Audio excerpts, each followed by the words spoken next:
top lane.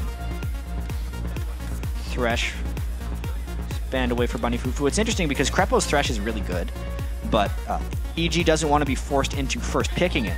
Therefore, they have to ban it. Oh boy, getting Lulu is huge. That's going to be huge. nice for Pobelter. This is the unnerfed Lulu. Yeah. It's been nerfed heavily on the 4.5 patch, but this 4.4 patch is a very strong beast. You can see a 70% win rate in the North American LCS for Lulu. The lock-in, not really even thinking about it too long. They got the Nidalee and the Elise. Yeah. The Elise is one of IWillDominate's favorites, although I haven't seen too much success from Elise since the nerfs. She still provides a lot of utility, but it definitely hasn't been as overpowering as it was before. Yep. Nidalee, on the other hand, seems just as good as ever, and I actually think it's one of the better picks against Lulu, because while Lulu can shield a lot, Nidalee never has to commit, and it's very hard to reactively shield a Nidalee spear. Therefore, Nid can get a lot of damage off in the face of Lulu. We saw Link using it to great effect last game. Now in the hands of Voyboy as we match up in our second game here on the last day of Super Week. Could be Lucian and Leona lock in. Krepo, very well known for his Leona. And YellowPete, he's kind of been going back and forth to a lot of AD carries this season. Hasn't really picked one to be his kind of main go-to. Caitlyn's been up there. His Varus has actually been played quite well. Yeah. Really hasn't gone back to that yet. Only here and there. It's been an off year for the whole team, to be fair. Yeah. But YellowPete in particular has not shined. It all started when Snoopeh stole his panic kill. That's when the downhill started. He reached his high moment. He was going to have the only pench in the NALCS. Love from the crowd. They want to see the little guy. Looks like could be the Morgan Caitlyn pick. More safety here. Obviously the poke comp from Curse. It's a game where they can work the strategy once again, and like you said, not have to commit. Yeah, and the Morgana in the poke composition is actually a very important tool for them. It will stop long-range Leona initiations from isolating priority targets, as long as Bunny Fufuu's black shields are completely on point. I expected actually more teams to be picking Morgana in poke compositions because of that fact. It's kind of like a early way to help people out of Solar Flare real fast until you can get your Mikhail's Crucible, and then you're good to go. The lock-ins are that safe Morgana Caitlyn lane against Lucian and Leona. I don't think we'll see too much 2v1 swapping in this one, but we will find out very fast in the early part of the game. Could be a Pantheon for Snoopeh, because Pantheons were not too bad. The ganks were actually quite good. It's just the team following up after that was always a little lackluster. Yeah. Pantheon ultimates actually haven't been that on point in the LCS. Teams have been very good at avoiding it. Once you get used to it. Yeah. If they could dump enough damage down, they'll be able to bypass some of that black shield, but it's still gonna stop the stuns coming through. Wow. Top lane Rise, perhaps? So this is different. They're kind of looking at a full poke composition, but they haven't given themselves too much to get in and engage on that composition. Yeah, they do have hard engage, but how do they get past the black shield is going to be the real question. EG will have to work around and initiate onto multiple targets so that they can at least lock down one. It actually makes the initiation fairly difficult. But as far as actually having engaging opportunities and engaging skills, the move speed provided by Lulu, Rune Prison, Pantheon in general, Leona in general, are all very good at locking people down. So it's not like they can't initiate. It's just going to be very difficult. Looks like Curse, that last pickup for Voyboy in the mid lane. Actually, that's going to his Nidalee, so Quas in the top lane is saved out on this one. Could be. Could be. Could be a top lane. Yeah, Trundle for Quas. Split pusher and also poke supporter. Very similar, actually, to the CLG competition we just saw. With Nidalee plus Trundle as far as the solo lanes go. Caitlyn would be your replacement for the Lucian. Some people would actually argue that it's better in a poke composition to have Caitlyn. All right then. Poke comp. Poke comp indeed locked in. It's what people are kind of favoring now as we get into this game where you get that surge of money and then everything needs to slow down anyways. Yeah, we have seen a lot of poke in the North American LCS. League of Legends has been trending towards that actually for quite a while. Just the longer range initiations to bypass people's ability to kind of counteract what you're doing to them. If you're always dealing damage to them outside of their initiation range, you're winning. So it's a lot of Nidalee because she has such absurd ranges on her stuff. And speed when you start going towards it. Ranges, damage, and speed. The champs are locked in and loading. So let's take a look at the voting from LOLesports.com. 68% of you are tipping this one in favor of Curse. Yeah, Curse wants to be forever fourth. Yeah. They can do it. It's kind of crazy that it could happen again. Yeah. This acquisition of Bunny Fufuu has worked out very well for them. It did. Sometimes fresh blood is definitely what you need. When it's not something that is expected, though, as EG found out, it kind of puts turmoil in the team. And I think it was Doublelift kind of saying in a feature we have that, you know, once that happens, it's hard for a team to really figure out where the place was because you have to repair what happened during that lost time. So, especially for Evil Geniuses, you know, they weren't having the best of seasons when they had to lose 3 of their starters for 2 weeks over for visa issues. And the adjustment time back and forth is just so punishing for a team because they have a synergy that is starting to be developed, and then you break it just for a few weeks, and then you try to go back, and you're never at the same point. You're always kind of starting from scratch again and again, and that's happened 3 times now for Evil Geniuses this year. Well, we'll see what these teams have for each other as they do get onto the Rift. Now we're into our next game. It's going to be a big one. We got Curse versus Evil Geniuses as Curse is trying to solidify that 4th place. You can see the herd is in place. They're going to be helping out, giving some supports to the cheers to the supports. What do these 2 teams have for each other? Level 1, InnoX heading towards the bottom lane. Let me get the 2v1 swap, but they may equal it out if they decide. He's going to be hugged by YellowPete, so nothing crazy yet, just a late invade it looks like. Yeah, EG starts with the Relic Shield on Krepo and the extra ward. Whereas Bunny Fufuu started with the ward as well. He's already placed it. These guys trying to see if anything fancy is up. At this point, the standard level 1 is the lane swap so far in the Super. True. So that's where teams are stacking up, and neither team is really trying to take advantage of that fact. They're both just opting into the standard. Although, if a team would have ran, if EG, for instance, would have ran all the way up into that top lane brush, they would be able to catch Curse as they tried to walk through, but that is not the way things have been done. InnoX with the crystal start for himself in the top lane. We'll have to see actually if it's going to be Curse on the red side. If they decide to go to Dragon, if this 2v1 does play out, if they actually...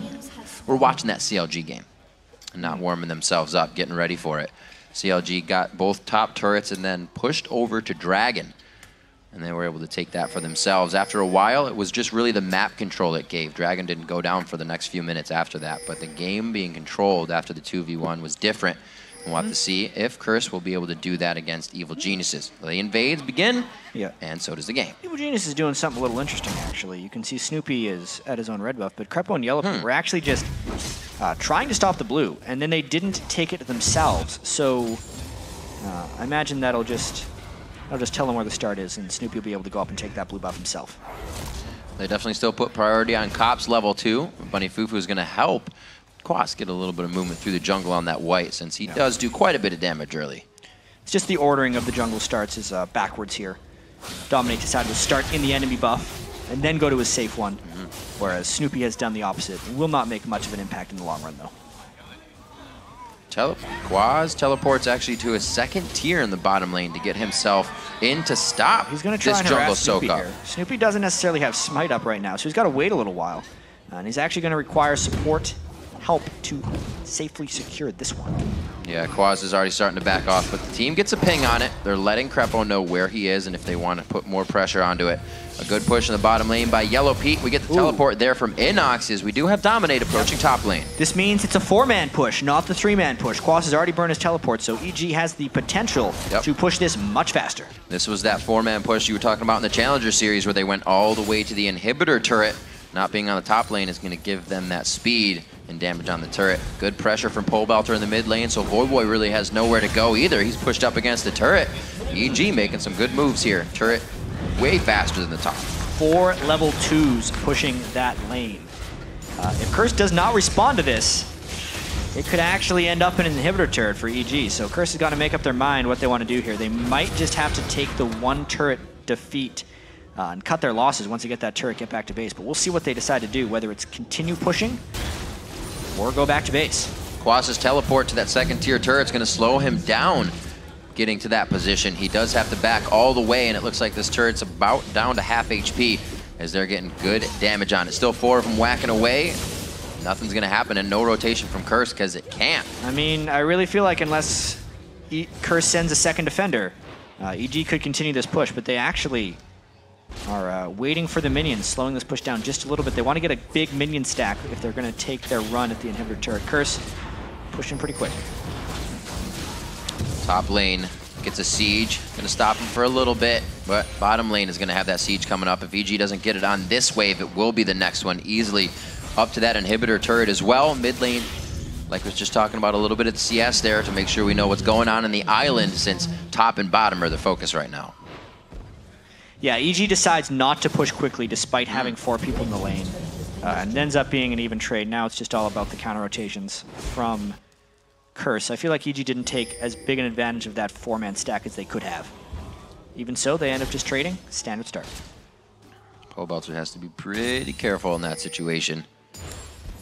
Get himself out. Doesn't have too many wards to keep himself safe, but they do have to worry about now Cop in the top lane. He's kind of just been going on by himself. Has not backed yet. Looks like he may do that for himself to finally get a buy on. 28 to 27. Everybody comes out of that actually pretty equal, and there's no move for the Dragon this time. Yeah, they're rather low. Both these teams actually put a very high importance on early game Dragons. Snoopeh, though, flash for flash. Had to be done. Right there. That's going to harm Snoopeh's ability to gank especially. The flash gank from Pantheon is one of his best assets, and Pobelter continues to harass down Voyboy. He just stood there seeing that Voyboy has no mana. He's being a bully.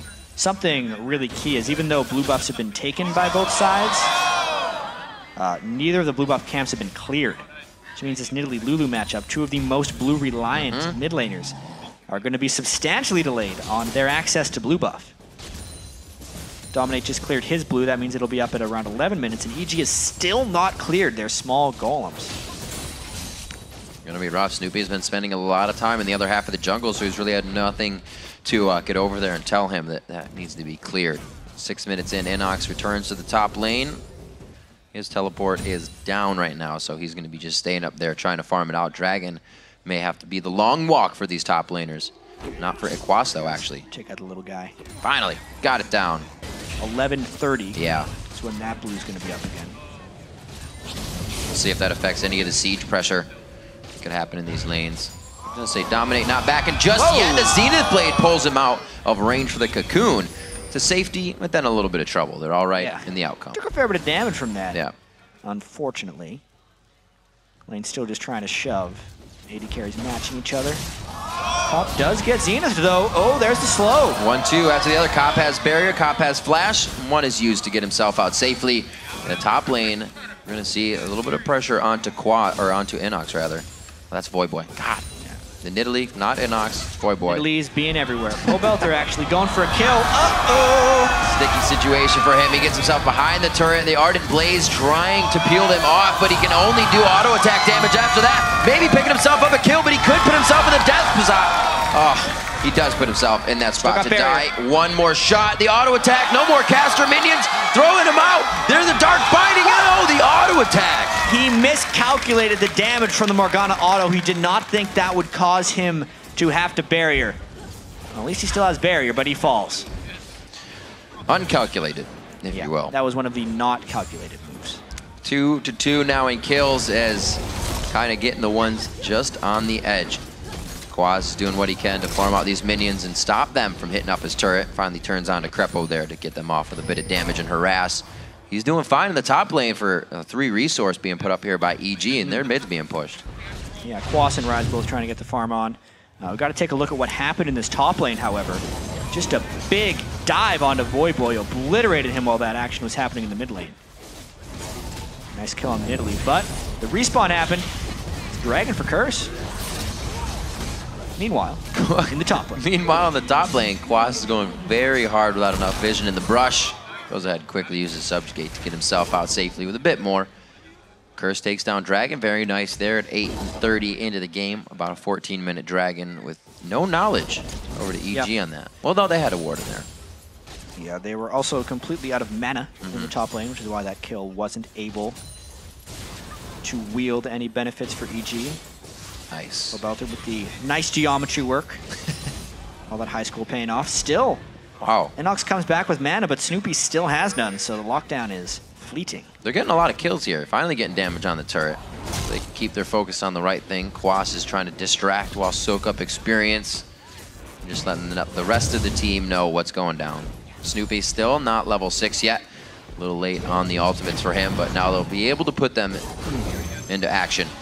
Not too much damage from Voyboy either. Doesn't have too much pen, just the Chalice right now. Yeah, this has definitely been one of EG's better games.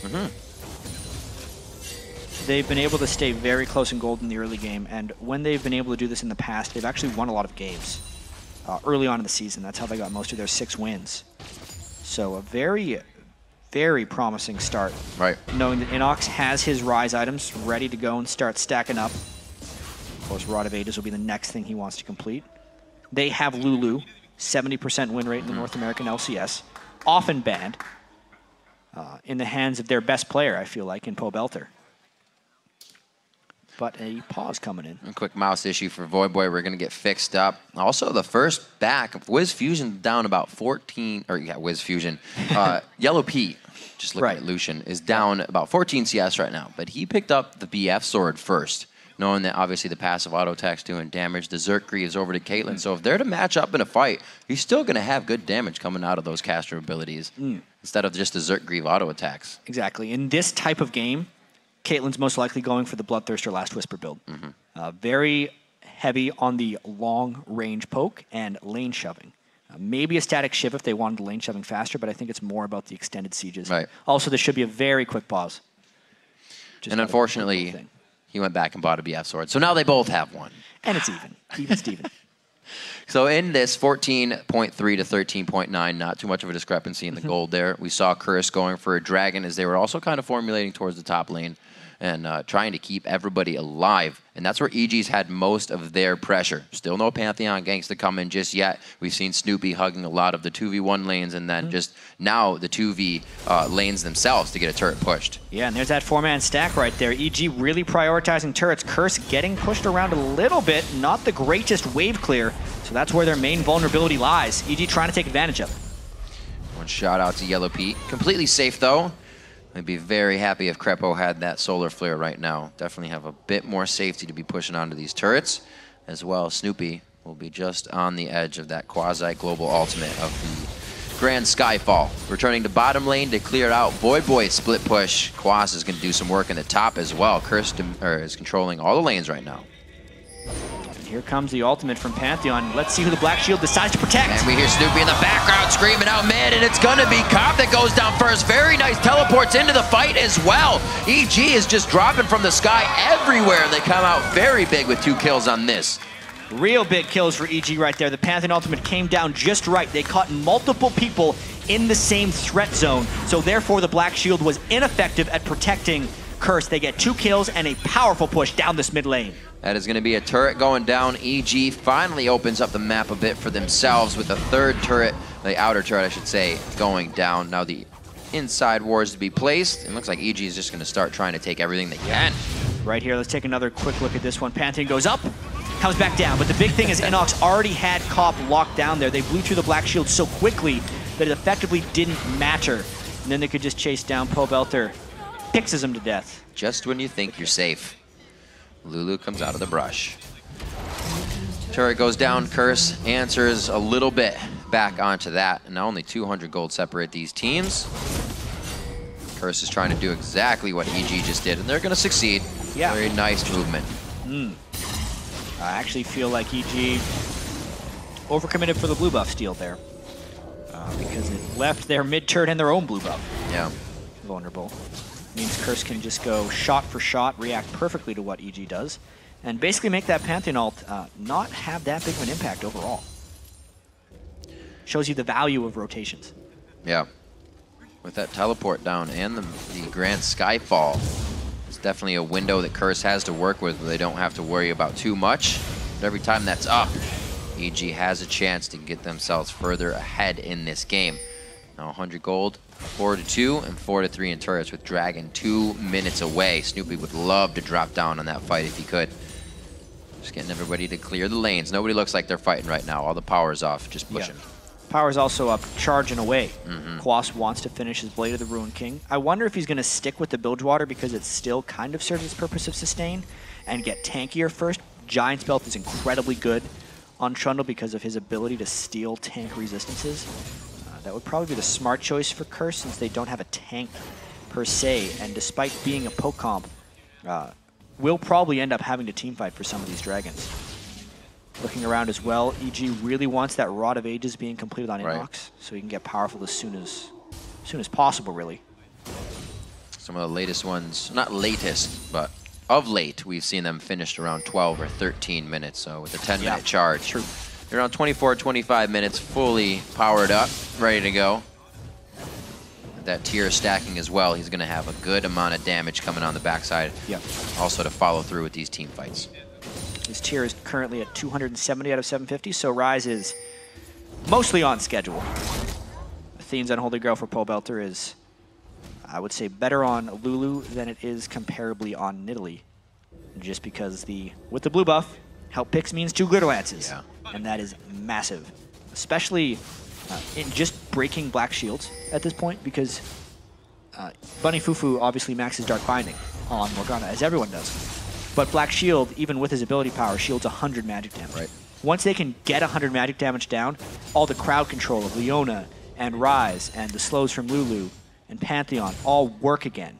And that's just 1 Glitter Lance tick, completely negates it, or 1 Rise spell. It's very important, actually, that InnoX is powerful so he can get in at the start of fights, blow through a Black Shield, and then enable the rest of their crowd control to hard initiate. Well, perfect job for somebody that wants to be directly in the middle of the fight, trying to shut down everybody that's getting towards the 80 carry and the rest of the squishies. EG waiting on the edge as both teams testing each other on Baron positioning here. Curse, both, and EG have InnoX and Quas ready to teleport from the top side. Nidalee Spears are critical right now as well. If EG gets hit by a couple, they would have to give up Dragon positioning, but if they continue to dodge them, the sheer force of their team fight ability would grant them a Dragon. So far so good. Haven't got hit by a spear yet. Oh, great bushwhacks going down as well. Krepo stepping on one kind of causes them to totally reposition there. They don't like the vision that was given away. But they still will not let this Dragon go. Very good positioning by EG. Pushes out Curse, and they're going to start it. Blocked all the spears, or dodged all the spears, got the war control, and it means they can just secure this down. And the teleport actually comes in. If they can get an initiation, this could be great for EG. InnoX looks to go over to Voyboy. The shield goes on, and he can't lock anybody down with Room Prison. They're forced to go for Quas. That means it's free roam coming out here. InnoX still trying to machine gun out the DPS. Krepo's on the backside. EG has taken a lot of damage here and now able to reassess the fight. But Curse was already on the backside doing that from the beginning. Voyboy now to move in. He has Javelin health bars in his eyes, and it looks like InnoX is going to put down the rune. He throws it out, and InnoX goes for the sidestep. EG committed heavily in that fight for Bunny Fufuu, and it almost cost them, but then with everyone at a sliver, you could see Curse's poke comp. They tried to play it like a dive comp, and it backfired. Voyboy cannot dive in those situations anymore. That's 2 deaths on Nidalee. Too many more than he needs. Still Cop trying to get an advantage out of this. They lost 2 over to that 1 of Pobelter, and we'll just see how this fight came about. It split up entirely. So one thing was the Pantheon ult, which zoned Curse back, but then also Bunny Fufuu's ultimate ult Morgana was really good at keeping the fight isolated. They did get on Bunny Fufuu, but because he could flash away with a sliver, the rest of EG kind of had to run away from them. And they also split up right there. Some in the Dragon Pit, some elsewhere, which is why Curse felt so confident. But as you can see here, Voyboy was all alone trying to chase 2, maybe 3 people of EG, and then using his flash to get in. With all the crowd control potential of EG, he just ends up getting locked down. Beautiful spear dodge by InnoX at the end. You always walk perpendicular to the flying skill shot. You will dodge it. So good buys coming out on both sides with a little bit of gold influx there. The Sheen instantly coming out for Pobelter. Yeah, once that Lich Bane, even though it's nerfed, still going to take that diminished ratio and use it to auto-attack people down. put all the pain in the AAs. See, 6-3, 7.5 or 17.5. We're gonna add a 1 to that. Minutes into the game, Curse again using organized moves to get what they want, and now they're pinching EG in here. Dominate on the other side. They do have vision of this. Krepo gets the Zenith Blade over the pillar, trying to close the distance to safety, and he is going to nicely get out of that with YellowPete. A little scary. He's got their dancing shoes on. These skill shots are not landing onto them. Krepo with a very sneaky retreat. Not even having flash and getting out of that one is just awesome. Krepo dove for that one. He said, I got it. Yeah. Good steal out, or not steal out, good smite out. Snoopeh keeping everything to himself and the experience to EG on their side of the jungle. But Curse looks to get some forward wards in and also take down these turrets. They're going to be on the second tier. This will be one of the last. Grand Skyfall missing out quite good on that one. Pobelter tries to get the Glitter Lance down. They're busting through the Black Shield with the AD. Not going to help you much there. Pobelter picking up a kill. Yeah, nice Pantheon ult by Snoopeh there. His Pantheon ultimates have actually been incredibly strong this game. They are forcing Curse either into fights they don't want or splitting them up, and EG is able to get the kills afterwards. Fancy work there. Still using that combination even without the Rise teleport. They're able to just get InnoX quite safely to the fight. It looks like with Quas pushing in the bottom side, Curse could get themselves, or EG rather, get themselves an advantage in mid. Yeah, this wasn't even from very far away, but it still did the job of getting him in and splitting up Curse. And then, obviously, everyone could just chase down Bunny Fufuu because they were split up because of that Pantheon ult. If Bunny Fufuu would have went through the Pantheon ult, he would have died. If he goes the other way, he gets chased down. Take stock of what's happening in some inventories. Mid lane 153 to 119. Somewhat to be expected. You see Voyboy cleaning up camps as Voyboy was glitter lancing and bullying in lane all day long. 119 to 132 is Cop. We've seen him and Quas doing a lot of side farming. Still doing that in the top lane for himself. Curse in good position, but so is EG here. Yeah, 4 turrets to 4 means this game is still quite close. Yeah. Unlike a lot of the EG games, they have the 2,000 gold advantage instead of the 2,000 or 3,000 gold disadvantage they would normally hold at this point. It also means EG has a tendency of just really forcing team fights at this point in the game. Because it works when they're ahead. It just doesn't work when they're behind. Since they are ahead now, this is actually a very great situation for EG to be in. About 250 stacks off the Seraph's Embrace. About 3 more minutes for a fully charged Rod of Ages. Yeah. InnoX still getting to that point. Got level 11s coming out now. A little more power from ultimates. Nice catch by Pobelter. They're starting to hurt. Yeah. Which is a danger EG absolutely has to keep track of. Also thinking about Curse and their heavily poke-focused composition. I still wonder what I talked about yesterday during the Curse pregame, which was how Curse goes really far in one direction for team compositions. They'll either go super hard initiate, like a Vi Yasuo, and just, they pick one target, and they're going to get to that target. They do not care what you do against it. Or they go like super push heavy. When they did early on in the year against COG, they did a Jinx, Nunu, Janna composition. Right. And just shoved down turrets super fast. Or this poke composition, which is just all about poke with very limited teamfight potential. And I feel like they're actually not that great at poke, because their true specialty is live and diving, and when they make compositions like this, they become, you know, a jack of all trades but master of none, which leaves them vulnerable to teams like EG here. Still a nice binding though, stun chain. You can see they're all a little hesitant to go straight into the fight. Bunny Fufuu still trying to retreat out. Snoopeh comes in with a Grand Skyfall, right on Dominate, but it's not enough damage to take him down. He gets the heal coming out of Voyboy. InnoX now with the rest of the team as they put out some good damage. It's going to be very nice plays there. 2 down on Curse's side, only for the 1 of Krepo. Goes to show you how powerful EG is in these team fights. With poke landing, though, it becomes a little bit dangerous. Dragon is secured, however. There's a nice little 1-2 coming from the Dark Binding Javelin. But EG is not scared off the Dragon. They do that 4 strong. You see Krepo coming out of the base, face of the mountain finished off with his Sight Stone. Looks like he's going to get that charged up one more time. A little more HP for himself. So see how this went down. Check out InnoX in this fight, because I feel like that's where a lot of the damage came from. Krepo just gets obliterated right off the bat. His ultimate just slows down Bunny Fufuu, but then when InnoX arrives, he lands so much AoE damage with those bounces. Actually ended up bouncing around and finishing him off, and it just continues after that, really blowing up 2 members of Curse and making them do a full retreat, despite the start of that really being a 4v5. There's a great choice by him, too, on entrance of the fight. He came behind Red Buff instead of the ward that was directly in the fight, as to not alert Curse to his presence. So very nice job giving EG the quick edge as they rock around. Now 35,000 to 32. Really great siege clear is going to be coming in here for EG, so they're not too worried once they get to the turrets, and especially if they get the catch they want. We see what happens to Curse. They don't have the disengage they want. Just kind of pushing down mid lane, looking to soak up the rest of that experience. 2 kills, most on to Bunny Fufuu right now for Curse. Not helping too much. You can see Krepo is getting rather tanky himself. He eats a spear there, but because his Eclipse shield was up, he didn't take very much damage whatsoever. Snoopeh's really waiting on his Pantheon ultimate, and Curse continually comes back to this mid lane, trying to set up sieges, but there have been multiple team fights initiated on them in this point. It's kind of do or die for Curse, though. If they can't siege up as 5 with a poke comp, they cannot succeed. But since they're not landing poke and getting EG low before they set up, they're even more vulnerable to the initiations. Snoopeh's ultimate will be up soon. A little bit hitting on InnoX. Not doing too much damage. Voyboy with the blue buff. That's going to be very big for them in this fight.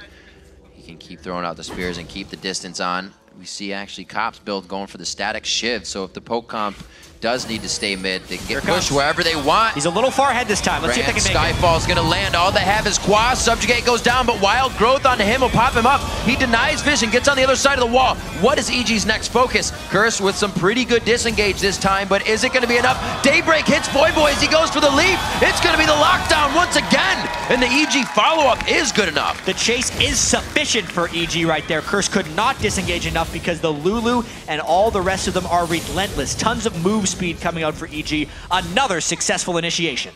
EG putting the pressure onto Curse, who is looking for that 4th place. Really having that tick on their mind during this game, but initiations like this are making it tough. This is how confident EG is. They actually initiate onto the tank, and Snoopeh eats a bunch, but because they drew attention, InnoX was so fast on Rise that he is the one that got locked down. Pobelter finished him off, and then a flash stun onto Voyboy. As fast as Nidalee can be, EG is faster. I like that. Snoopeh ate up the trap, but also got his stun off as you went for the cast of his ability. Nice move. Working out well, whether it happened or not. Gets out the kills with his team, and they now take a 6,000 gold lead over Curse in this game. 5 turrets to 4. EG looks now to continue getting those forward wards out. They've got one down the mid lane, and they've got it now on both sides of mid, which are going to help, especially when Curse wants to be taking these fights. Man. That was a desperation Baron play by Curse. They kind of need to steal a Baron or win a crazy fight to come back into this one. It's just the danger of running this long-range poke comp with low team fight potential. You don't get to force objectives like that. Therefore, they have to immediately retreat as soon as EG gets near. As soon as Snoopeh got that ultimate, EG definitely started to take control of this game. Really well-organized fights. InnoX now getting to that full power Seraph's Embrace finish. The Glacial Shroud begins. He's going to be even more of a problem, but more of Quas to get some stats off of as well. Yeah, Quas could theoretically help InnoX go down, but just with the current state of the game and how Quas is somewhat starved of gold because they're so paranoid of getting initiated on it. The pillar is absolutely required by Quas to help disengage. He is just trapped between a rock and a hard place right now. He has no realistic way of getting quality farm without his team dying. Snoopeh cleaning up all the traps. We've seen him and Krepo soaking up the bushwhacks and the Caitlyn Yordle traps. YellowPete, be very careful here. He does have Snoopeh on the side. This could be dangerous. Ace in the hole and a lot to follow up on that. Could definitely mean a quick dead AD carry out of nowhere. 1 minute on Dragon. EG is kind of posturing here in the mid lane so they can rotate easily for that or make sure Baron is safe. Yeah, I wonder how long until EG tries to go for the Baron. It's a bit of a process here to at least grant enough ward control inside the red jungle of Curse. They need to make sure the side lanes are all shoving first and then going for it. But right now, they're pretty content just continuing to do what they've been doing. The No Dragon is up in 30 seconds. Once EG is able to get the Dragon control, they're most likely going to be able to go in and get more ward control and eventually a Baron attempt. Well, this would be InnoX now to hug towards the bottom lane. He's going to meet up with Cop. That can start to be what EG needs to really gain control, start to spread Curse a little bit more thin. Usually Curse has the upper hand in the game at this point, and they're the ones kind of with the chance to lose. Right now, they're trying to get the win back in their hands. A very nice gold lead by EG is being controlled better than we've really seen them play it out before. Their mind's set on this Super Week, and they know what it means for last place. Curse again trying to force. They do kill it rather quickly, but if they do get engaged on it, would be a disaster. Pantheon's coming in the retreat path of Curse as well. Great placement. They're all walking into it. Snoopeh actually takes a few more steps to get on the safety side of his team, but they take him down. Quas is the first to get hit up on this one. They do have some good escape here, but they're going to be chasing out Voyboy. Krepo hooks a fast right and tries to cut off any type of escape path. The heal comes out, and he may save himself, but they get the glitter lance on again. Dominate now with the black shield. They're just going to walk side by side on the beach for this one. He gets himself over to the golems, now flashes over the wall to safety, but Curse is running scared. They get 2 for the cost of 1 right there. Snoopeh does get shut down, however, so that is not a disastrous force there by Curse. They had the positional jump on EG, and even though Snoopeh's ultimate was placed very well, the follow-up from the team was greatly delayed. That was almost extremely clever by Curse, because they knew the timing of the dragon, and they knew how EG was going to be there. Yeah. So if EG wouldn't have ran so quickly, that could have actually been a Baron take for Curse. They almost caught EG in a pattern. And you see the timer is still quite short in this game. No thought about Baron even after wiping the team. They go for Dragon, sure gold, and sure control of the game still. They're not going to put themselves in a scary spot. Already have the lead, and that's what they are trying to work to the nexus of Curse. Like we said, Curse looking to grab 4th here. Really wanting this win. Yeah, but EG, how much would it mean to them if they win this game going into their XGG game at the end? Breaking their losing streak against arguably a stronger opponent they will face at the end of the day would be monsters for them. Pobelter on Lulu is starting to take over. 256 farm, 4-2-6. There's a reason that was first pick, quick pick for Pobelter, locking that one in, and then they focused on that bottom lane for EG, something that also struggled a little bit. Made sure champion select prioritize where the weak, not the weak links might be, but where the problems have occurred throughout this season. Every lane has actually done their part in the wins for Evil Geniuses. Right now, everybody's doing their part, and you can see how much of a more controlled game it is.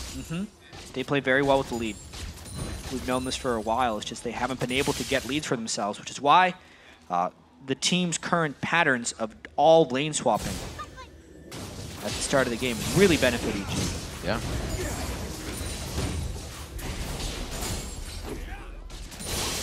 Still, I believe, different ways to handle that 2v1. We saw CLG doing it a different way last time. AG kind of just went with the flow and made sure they controlled warding, vision, and made sure that the mid lanes couldn't do much. Pobelter had good control and still does. 262 to 197 on Voyboy. It's been a large part of the game. We see Voyboy really trying to be a leading player when Curse has those leads in the game. Yeah, but not this game. They do not have lead in this game, which is the painful thing for Curse here. The 0-4-3 Nidalee having very little impact in this game. Those spears not finding true targets. CG doing a very good job of avoiding them all.